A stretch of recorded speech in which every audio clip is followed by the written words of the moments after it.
and welcome to the new series of the Gambit guy, and today we start with one of the most interesting gambits in Sicilian defense, which calls the Kasparov Gambit. So after e4, Garry Kasparov, I would say his favorite move is c5, going for the very interesting deep water of complication in the Sicilian defense after knight f3. Today Kasparov is used to play also the neither variation with d6, but in his world championship match against Anatoly Karpov in 94 and 95, he used to play the different moves order, just e6, d4, c takes d4, knight takes d4, and immediate to play knight c6.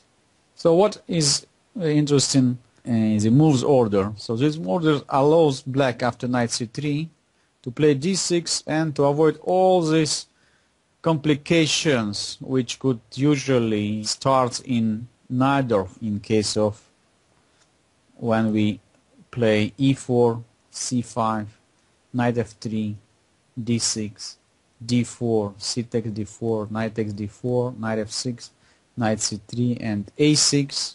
So I would say today the most popular line in Sicilian defense, and neither variation, just favorite line of world champions Anand and also Topalov, and the top rating player today Magnus Carlsen also included this aggressive opening line into his opening repertoire, of course, after working quite hard with his new trainer, the former world champion Garry Kasparov. However, in this a6 line, so black has to be ready for moves like bishop c4, is a favorite line of the 11th world champion Bobby Fischer, and also for bishop g5, one of the most aggressive opening lines in the Sicilian defense. Also, black has to be ready for the quite modern English attack with bishop e3, then f3, then queen d2, and then lone castling, which is also quite important and quite popular line even in today's practicing. So the moves order which Kasparov used in his world championship match against Karpov, avoiding all these complications.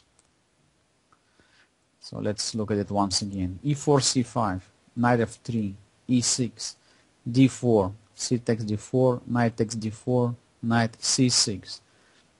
So clearly that now white cannot play move like bishop g5 because black is just simply captures bishop after queen take g5.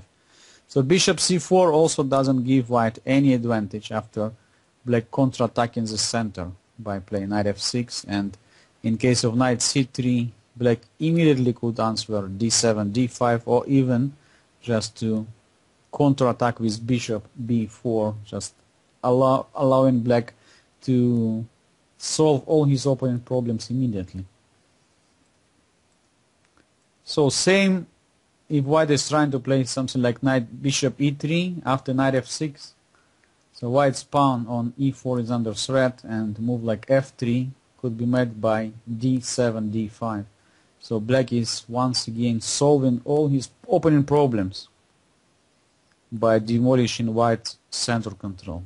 So that's why after knight c6, white more or less has two options. Option number one is to play knight c3. However, in that case, after d6, once again, white cannot play bishop g5, and bishop c4 already is not so dangerous play. The much more aggressive for white in this position is try to play for space advantage by knight b5, threatening to move the knight to d6. So this more or less forced black to play d6.